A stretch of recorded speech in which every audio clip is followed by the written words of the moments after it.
Data ink made me realize how expressive the pen can be. And when I was thinking about this project, I was like, I don't have to think when I use the pen. It's just like, I'm just expressing myself and I don't have to think about how I'm going to do it. It's just so natural for me. I just put my pen down and then that's the way it goes. And so how cool would it be if, I could use this for just expressing my thinking all the time? You're listening to the Microsoft Research Podcast, a show that brings you closer to the cutting edge of technology research and the scientists behind it. I'm your host, Gretchen Huizinga. Dr. Nathalie Riche envisions a future in which all of our data will be accessible, meaningful, compelling, and artistic. And as a researcher in human-computer interaction and information visualization at Microsoft Research, she's working on technical tools that will help us wrangle our data, extract knowledge from it, and communicate with it in a memorable, persuasive, and aesthetically pleasing way. In other words, she wants our data to be both smart and beautiful. Today, Dr. Riche shares her passion for the art of data-driven storytelling, reveals the two superpowers of data visualization, gives us an inside look at some innovative projects designed to help us think with digital ink, and tells the story of how a young woman with an artist's heart headed into computer science, took a detour to the beach, paid for it with research, and ended up with a rewarding career that brings both art and computing together. That and much more on this episode of the Microsoft Research Podcast.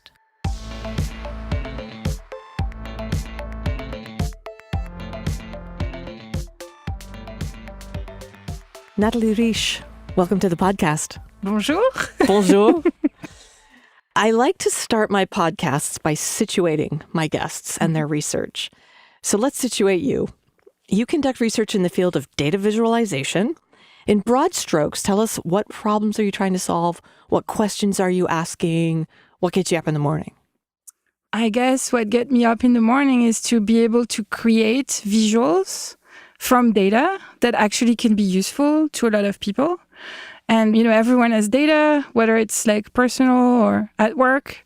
So that's sort of this unique opportunity to try to leverage that and then help people use that data, right, to gain knowledge and insights. And what really gets me up in the morning is this creativity part. Because I have this data that's really ugly in some ways, and I have to make it sort of inspiring and rich of insight and synthesize it. And so I have to craft sort of art from that data that could be also art that is, useful and touching people. It's really akin to art, right? It's like, how do you extract the message and how do you best communicate it? And people are just very receptive to things that are beautiful, right? And that touch you emotionally or just simply stop you and make you look at it.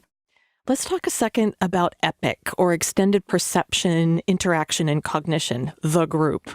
It's a thing here. I've had a few of your colleagues on the podcast already, and your work falls under the larger umbrella of human-computer interaction, or HCI. But you follow specific lines of research within that on smaller groups or teams, and EPIC is one of those. So why this particular group? What does your team bring to the HCI table? We do epic research. Of course you do. Well, so first, I really love our group. Our group is very diverse. We don't really focus on one specific device. But what we care about is the experience. So from end-to-end experience, for example, I care about inking. So what do people do with a digital pen in their actual day-to-day job or life? And so we do care about the breadth of the activity and not this one particular domain or type of audience or task. What I really care about these days is, how do you help people think with this digital ink? Because I think with ink all the time, right? With pen and paper on my whiteboard and so on. So how can I really support this broad activity, right? What do people do when they're thinking? And how can we help them think with their device that has this pen? Right. Drilling in just a little bit there, I write a lot for my job, and I think on a whiteboard, and I have notebooks all over the house. In fact, have filled notebooks. But I feel like there's a connection there that I don't have right now with any of my digital devices. Well, in fact, that's what we try to bring to the table in lots of our projects, like the recent project we're doing. Somehow we don't have that connection with digital ink, but yet digital ink can do crazy things for you. Because it knows, like, everything is in the computer. So could you imagine if you start writing down some notes and then it bring you back 3 of those ideas you had in those half notebooks all over the place? That's like this unique superpower. Sure. So that's the sort of things we want to try to leverage, bring that connection, but then also the power of the computer. Speaking of superpowers, you have said famously, to some degree, that data visualization has 2 superpowers. Okay, what are they? And why are they super? Obviously, I have young kids and they love superheroes. Yeah. So I just give superpowers to everything in my life. No. So, data visualization has 2 superpowers. The first one, it's about identifying insights. And the way visualization does this is by basically answering questions you didn't even know you had about your data. So you just look at it and it's a bit like looking at the clouds in the sky, and then you see patterns. And it's not really that you were thinking about those patterns, right? It's very different from like running an analysis test, but it's more about something you're noticing, and that basically generates questions in your mind. And then that's like, this making you see through some of that data. So that was about the exploration, right? And like sort of learning from your data and identifying things. The second one is about communication. So a picture is worth 1,000 words, right? And when you see the picture, a lot of that superpower that the visual has is just directly going through your sensory system. That's what we call pre-attentive. You're not even aware that it's like happening in your brain. And so you're perceiving that message extremely fast. And so that's like this superpower of communication that is, much faster than verbal or like textual. And so that's the superpower of communication. As a researcher, you've made it clear that you're not a data scientist. Rather, you work on building tools that data scientists will be using. And we can extract from that to some degree that means you have to predict the future. So tell us about your thought process as you seek to equip the next generation data scientists with tools for jobs that maybe haven't even been invented yet. I don't know, no pressure. So first, I do think about data scientists like as we know them today, which helps. And I see a lot of them struggle. But I do think about, the future in which every one of us is going to be a data scientist because, we're going to have even more access to data and we're going to have to make decisions from it. So the tool I'm sort of thinking are more and more designed towards helping anyone deal with their data and like leveraging those 2 superpowers. So sort of the way I predict the future is relying a lot of my own experiences, what I can learn, what I can do. I'm sort of the super data scientist, right? Like, because I'm the user of my own tool that I haven't done yet.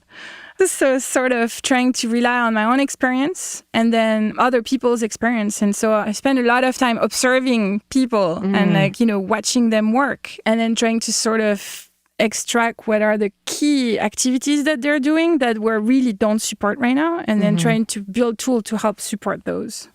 Let's talk about the data scientist for a second, because that's your kind of target audience, even though it has broader application. Yes. What do they say to you when you talk to them sort of upstream in your research about the kinds of problems they're facing and what they wish they had and what they wish they could do? Right.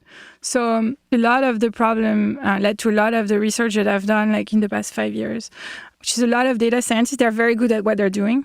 So they're very good at basically getting into the data and then like kind of massaging it and then extract those insights from it. Sure.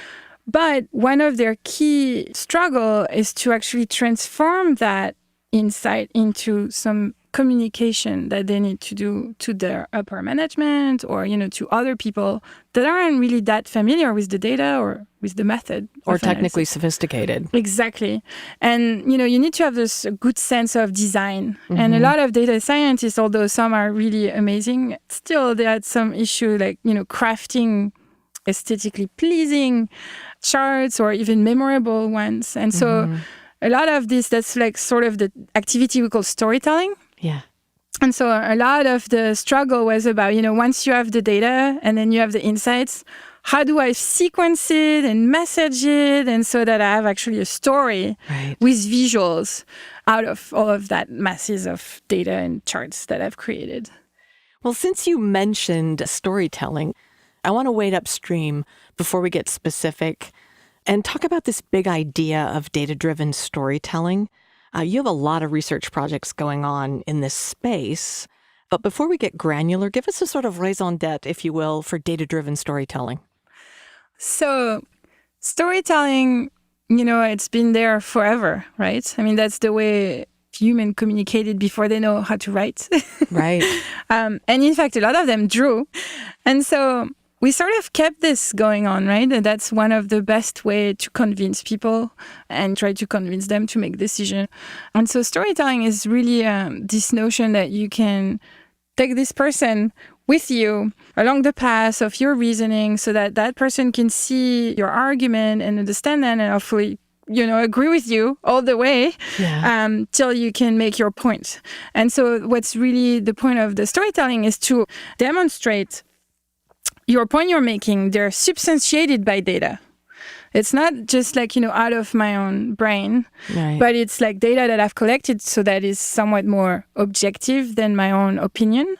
And so there's an art to it, right? You need to have the story, but you also need to show that this is coming from the data you've collected. Mm-hmm. So that's where it's become very difficult because you have to link that data and the objective facts and weave them into a story that is logical and a progression, and that people can, come along with you and then understand each step on the way, and then be able to sort of agree or disagree or make their decision. Right. So it's interesting that you frame this in terms of persuasion, and you're talking about data and visuals and stories. How much emotion is necessary or finds its way in this path? That's the big elephant in the room in the field, because we want to be truthful to the data and objective.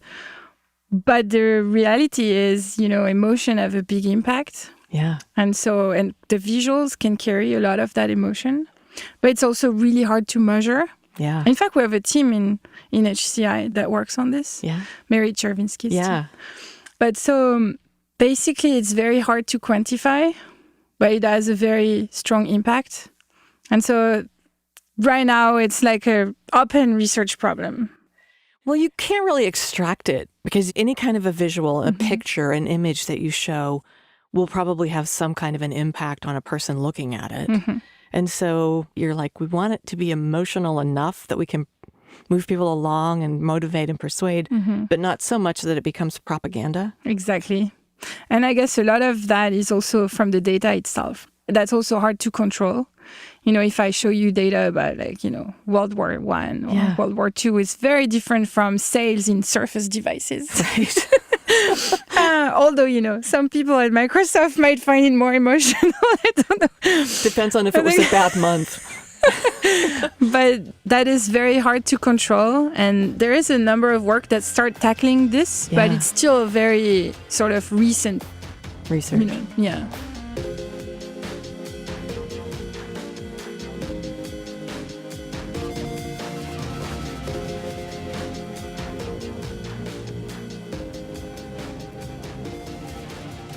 Well, let's get specific and start with a super interesting project called Data Toons. This was highlighted in a paper you just presented at CHI this year, and it made me want to be a data scientist because I wanted to use it. That's pretty cool. Tell us about Data Toons and what comics or cartoons have to do with the very serious field of data science. Yeah, so when we started our work on storytelling, of course, my brain went to stories that I read to my kids. And among those, there's a lot of those illustrated stories and comics. And so I sort of stored that in part of my brain and then went on with, the more sort of serious storytelling. We're making air quotes a lot in here.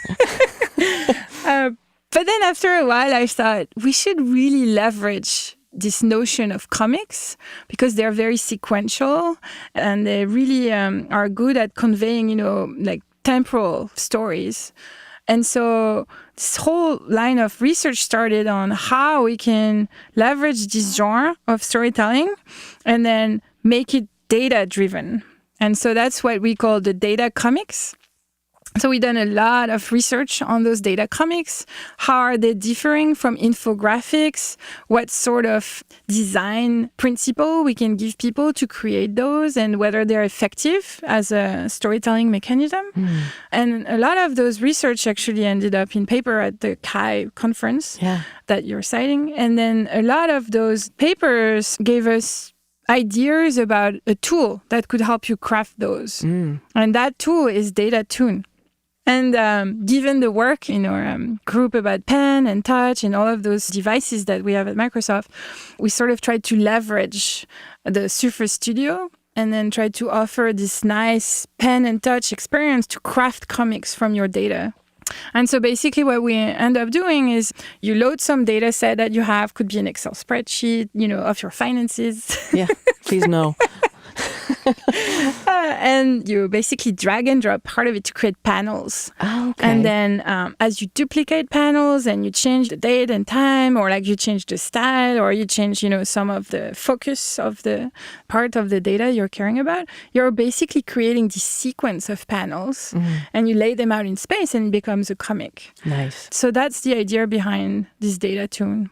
Where does that live right now? Is it still sort of in research, or is this downstream and I could get it if I had a Surface? It's in between. Somewhere between. So it's online. So we like to do a lot of our tool on the web nowadays. Yeah. So it's a website you can just go to. Okay. It's research in the sense that it's a prototype. So, it doesn't handle tons of data and, it's not really ready for massive usage. Yeah. But you can use it with some of your data and then you can craft comics. And the whole idea behind it is really to help the research community and people interested in trying to create comics and then see the sort of comics they could create. Right. And then reflect upon those and figuring out the sort of comics that are created, whether, people enjoy this medium or not. Yeah, this work that you're doing is incredibly visual, as if that weren't obvious from data visualization. And here we are in an audio podcast. So I'm going to encourage our listeners to hit up the Microsoft Research website and go to your page, Nathalie Riche, that's Nathalie Riche, and look at some of the videos of this work, because it's really cool, the demos that you've got showing how it works, and we can't really convey that. No. But you're doing a good job with words. Thank you. So anyway, well, creative visual expression, which is kind of what we're talking about writ large, is always a challenge, given that most people can't draw. And most data visualization tools are actually designed for data professionals of one sort or another. But your team has developed a tool called Data Ink for people who might want to express personal data more beautifully or to a less professional audience. And this is a really cool project because it was inspired by another really cool project called Dear Data. So give us a bit of the backstory on Dear Data and how it informed your work on Data Ink and where that lives now. So Dear Data is such a fascinating project. Like when I learned about it, my heart burst with love for those people. And basically, Georgia and Stephanie, they're both designers. And one is in New York and one lives in London. So every week they would go about collecting data about their life. So they would agree ahead of time about what sort of data to collect. And then they would collect that data. And then at the end of the week, craft a unique visualization that highlights that data and, some insight about that data. And then craft this unique and whimsical visualization of their personal data. They would actually draw it on a postcard and then send it to each other. And so they did this every week for a year. So can you imagine, that's sort of the dream of any researcher, because you have all of that data plus the visual language, and they're all beautiful and they're all very unique, and they each convey those emotions about that data. So this was just so inspiring. And knowing that a lot of those postcards, they're created by very simple shape. So, you mentioned earlier, you don't know how to sketch or how to draw, but you know how to draw a circle and you know how to draw an arc. So a lot of those compositions, they're composed by very simple shapes that anyone can draw. But yet putting them together is like this just unique, beautiful art, but it's also meaningful art, right? Yeah. That tells you a story about a little piece of you. And so when looking at this, we're just so inspired, and we thought that must be such, a hard work first to collect that data and then to draw it, because they actually did sometimes spend hours just redrawing it. And so we thought maybe by making it easier, people could benefit from, working with their data and maybe sharing it with others without the dedication required to spend hours drawing on a postcard, right? And the other thing is, once you're invested in this one idea, you just go for it because it's so long, and tedious. Yeah. So you can't really change your mind as you're doing it because it's so tedious. Like if you've done half of your data, you're like, all right, I'm just skipping this circle. So we thought also that the digital device could help you sort of change your mind, because it will just populate the entire data visualization. If you change your mind from circle to square, boom, it's sort of done in a second. So we developed this tool called Data Ink, where you can start from a sketch and then you can bind properties of that sketch. So say the color of the circle or like the stroke width of the circle to a data property, and basically generates the entire visualization for all of your data. So what I'm hearing is that you've got the tactile human interface of pen and touch, and then you have the power of a digital tool underneath that. So the computer is basically assisting you, right? So you sort of give the command and it just does it to all of your data. So imagine if you've collected, 2,000 sleep patterns. Yeah. You're deciding about the way you want to encode it. So, I'm going to use shades of colors for like how long I slept every night. And once you've decided about that color palette, then basically you tell the computer, okay, just do it for the 2,000 points. Autofill. Yes. Autocomplete. That's it. Yes. Okay, so we've got these threads of data toons, data ink. There's another project I want to talk about, which is called Active Ink. So when we think about traditional data visualization tools, or even other CAD tools, computer-assisted drawing, we think about the classic computer user interface of a mouse, a keyboard, and a screen.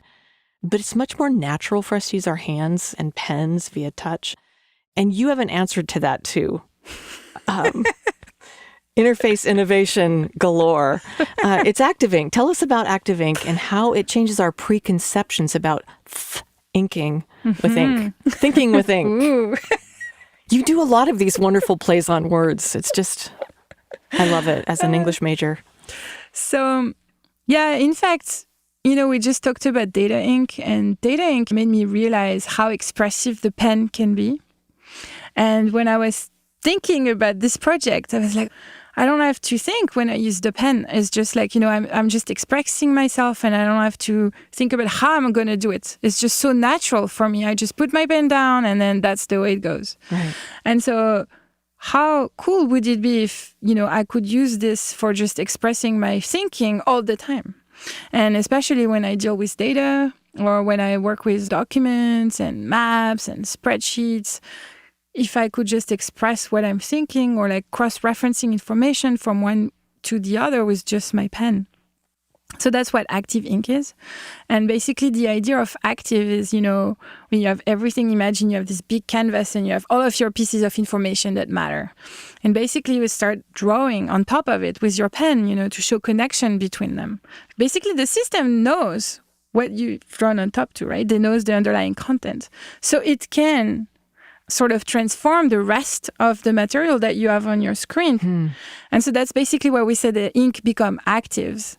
So you draw something that's sort of your externalization of your thinking right there, right? And then the system sort of looks at what you've circled there and then shows you relevant information. The way we see the ink is sort of a deferred command that you would do to the system. You didn't yet do the action, but you were going to probably do this. And so we can actually just, boom, remove that friction and that need for you to go and actually do that we could just do it automatically. So that's what active ink is about. All right. So you keep referring to the system. Yes. Can you unpack that? Is it the internet? Is it data that I've already collected? Where does all this information come from that it knows? Well, the system, especially in my world, it's all about a web app. Okay. So imagine you go on a URL and then that's an application there. All right. And we always sort of assume that you have a bunch of documents living in the cloud, right? So we know, because you've logged in some other places, like, in your Office 365 account, we sort of know all of the documents that you own or that you can have access to. And imagine, it would be like logging on OneNote and just having some special capabilities that we give to the digital ink. Okay. That lives in an app where we sort of know your content and we can retrieve it for you. Would it incorporate places that I've looked on the web in terms of, searching for information and things like that? Exactly. And so that's another component. You interesting. You just little threads everywhere. Yeah, look at you. But yeah, one thing, for example, that we transfer from pen and paper to active ink in the digital world. Yeah. So you know how when you sort of read like documents, you may write a little asterisk someplace, right? Like on important information or important paragraph. And then you put this asterisk in some other places. And so like as a reference or a bookmark. So we sort of do this in Active Ink. So when you browse the web, you can circle part of a web page that you're interested in. And you could usually just refer it with the little symbol or little asterisk. And so in Active Ink, then you can just draw that same shape and like search for similar ones. And so it can retrieve for you all of the little shapes that were in other pages and then just retrieve that part of the content in the Active Ink canvas. Wow. So it's sort of a way to gather information as well that you've visited. Right. Even if you can't remember that you visited it, but you might have made a mark on it and it comes back to you. Exactly. Data boomerangs. Golly.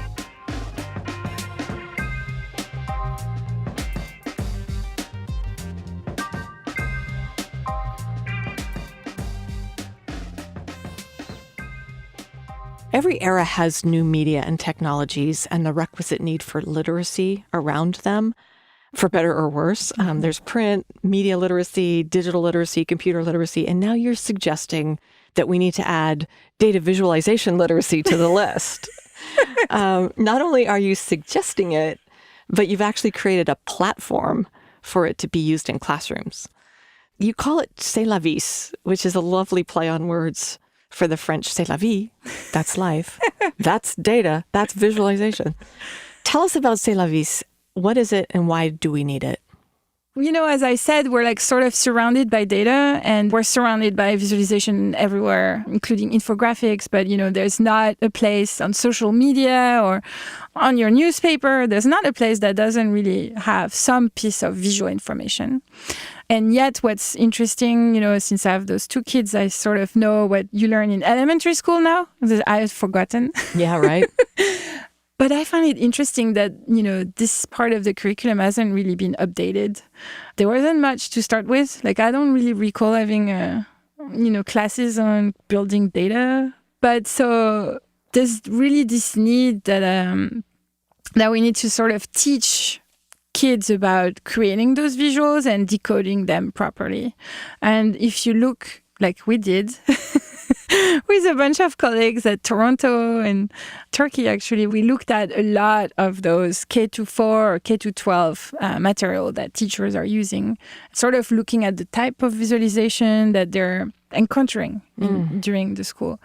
It's kind of scary, like how sort of a small amount there is. It's mostly, bar chart and light charts, not even pie chart really. From that, we sort of, and then none of them is digital either. So there's a lot of content that you can access on the web, like nowadays, right? And then you can click on it and transform it. Right. And so none of that made its way into the curriculum as far as we saw. So we decided to build that platform that sort of teaches kids to represent data in different ways. through different visual mapping. And like some of the key idea we wanted to convey is that data can be represented in many different ways. So the same data, but many different visuals.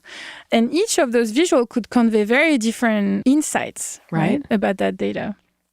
So I wanted to try to convey this and then also try to have some of the interaction literacy, so the sort of way you interact with the visuals. Right. And, spur the conversation about just thinking a little bit more critically about visualization. And one visual, does it accurately represent the data or not? And sort of spark a little bit of thinking around this in the classroom. Right.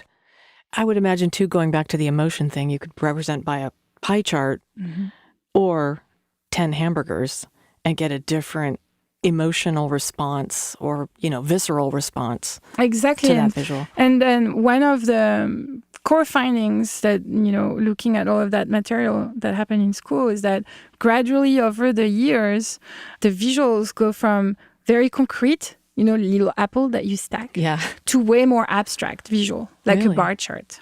Okay. But yet, it was never made crisp to the kids that those are the same data. Right. Different representation, but of the same data. So we tried to convey this, how we go from very concrete to very abstract visual representation, and then try to convey, what got lost in translation, right? Right. The apple is not an apple anymore, but it's this red square. But yet it represents the same thing. Right. And so we try to touch upon some of those concepts that, the visual can convey a very interesting semantic, because if you have a picture of an apple, there's very few data set that could match that, right? Exactly. But a red square could be anything. Yeah. So there's a lot of those concepts there. So have you just used this in research that you were doing for a paper, or is this in a pipeline somewhere as well? It's in a pipeline. So much good stuff that might be coming out. Yeah, I'm trying to build connection with the Hacking STEM program that we have in Microsoft and try to help them build their data science and data literacy curriculum and provide some components that are visual interfaces for the kids. Well, we've reached, once again, the infamous What Could Possibly Go Wrong section of the podcast. And on the heels of that conversation about data visualization literacy, your research revolves around making really powerful tools that enable people to create compelling and perhaps very persuasive visual narratives. So is there anything about this that keeps you up at night, Nathalie?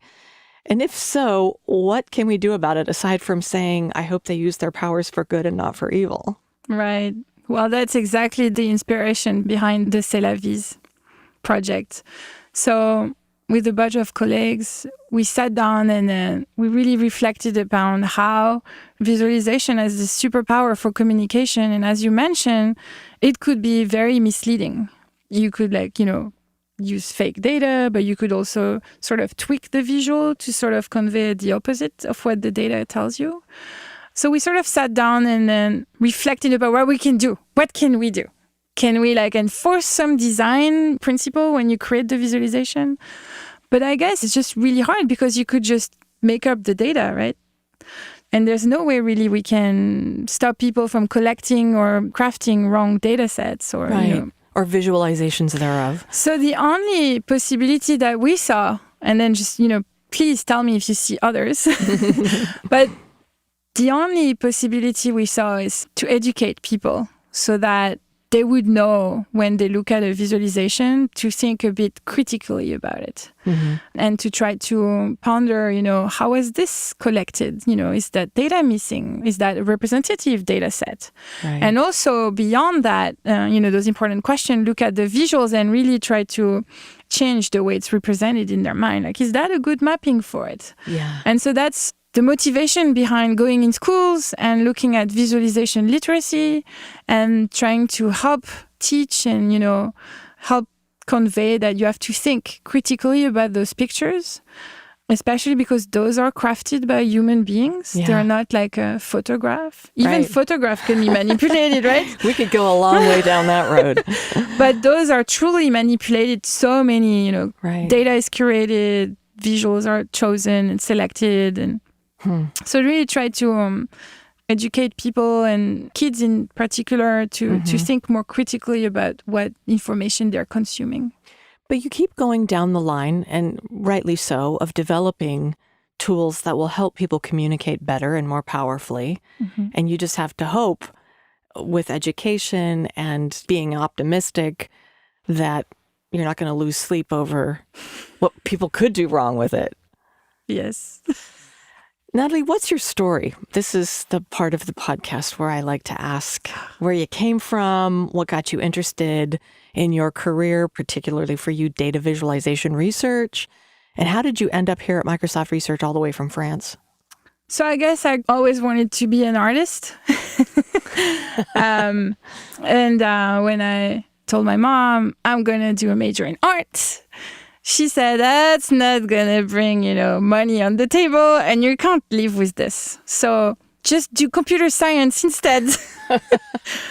And my mom was a secretary and an accountant, and they just had to, switch everything to computers at the time. So she knew, for her, computer were going everywhere. So that's going to bring money on the table, right? So she sort of decided for me. So I made my way to computer science.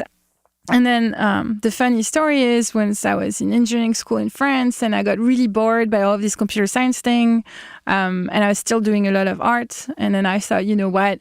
I'm big now. I can choose for myself. So I'm going to go have fun in Australia because I wanted to visit. And then I'm just going to give up all of this engineering stuff and then just going to do my painting career that I always wanted. And my idea of sort of not working and having fun in Australia, but yet sort of finishing my degree was to end up in a research lab. So I picked this research lab in Sydney and they were doing data visualization, but for me it wasn't really important. I didn't even know what it was. And so once I got there, I thought, you know what, I'll just show up and then I'll just go to the beach because they don't do anything in research, right? And then when I started meeting with people and they told me what they were doing, I just thought, this is it. I can do art with data and computers, and this is what I want to do. And so it's very interesting because instead of just, what I envision, which is, go 1 hour to the lab and then the rest on the beach, I sort of did the opposite. I just lived in the lab and then I did all of that research. And then when I came back to France in the engineering school, then I chose a track where I could do my master's degree at the same time and then a PhD in that field. Right. And the last year of my PhD, I did a joint project with Microsoft Research, and that's sort of how I ended there. And the rest is histoire. All right, this is my new favorite question. What's one interesting thing that people might not know about you? A trait, a characteristic, a life event, something that may have influenced your career as a researcher. And even if it didn't, tell us something interesting about yourself anyway. I was really into helping kids to think critically about data. And I thought I'll start with my daughter. At the time, she was 6. And then we walked down the park. And then I said, okay, we're going to collect data about dogs. And how big they are and their fur. And then, after we done that for about an hour, come back home and I'm like, I'm going to create an Excel chart for you. And we're going to show you, how you transform that data into a chart, which, my daughter is sort of nice. But yet, I was doing all of this in Excel and she's looking at me and she's like, why don't you just draw it? And I had no good answer. So I thought maybe we should just do that. Just draw it. And that's sort of what started me thinking about pen and touch. Yeah.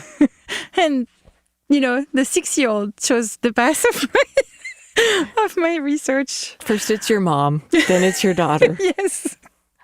Well, as we close, and I'm sad to close because I've enjoyed this conversation very much, you get the last word. What advice would you give or thoughts would you share with anyone in our audience who might be interested in making beautiful data more accessible? So I guess what I've learned is to rely a lot on my gut instincts and listen to other people in my life, as you pointed out, my mom and my daughter. But really when you have this gut feeling that this is an interesting direction, even though it may look silly, right? Use comics. Really? Or draw something. Really? Just follow up that instinct and just try to develop the idea and make it happen. I guess that's my piece of advice. Just try to follow what you really think is a good idea and then do it despite what everyone else might say. Or because of what everyone else might say. Nathalie Riche, it's been delightful. Thank you for coming on the podcast today. Thank you so much.